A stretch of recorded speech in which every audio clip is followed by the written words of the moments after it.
Blackstone presents Savage Skies by Nicholas Sansbury Smith. This book is read by Eduardo Ballerini.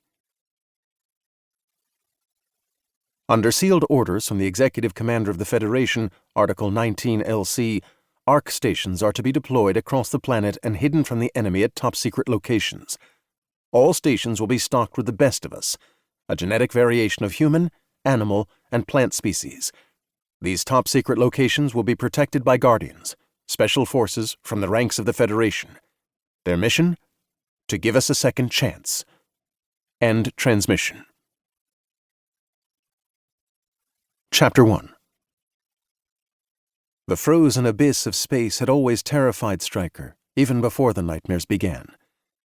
It was easy to admire and marvel over the possibilities of new worlds and extraterrestrial life, right up until you were tumbling away into that cold interstellar vastness.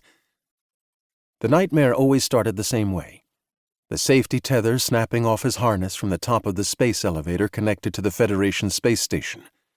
Stryker reaching out for the massive structure as it receded from him, finally becoming just a dot in a sea of stars. Then came the overwhelming sense of insignificance, like a grain of sand in a desert that covered an entire planet, or perhaps a snowflake in a never-ending blizzard on a frozen world.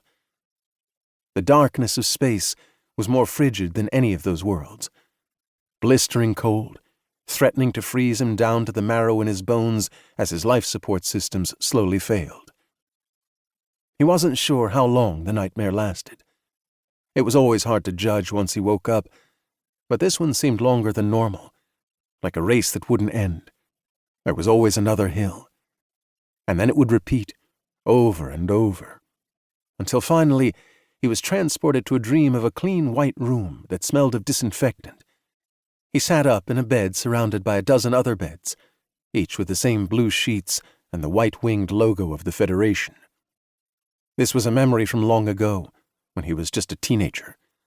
The young faces around him slept peacefully until the door swung open and the lights flicked on. A bald man with a square jaw and thick dark brows hurried into the center of the room,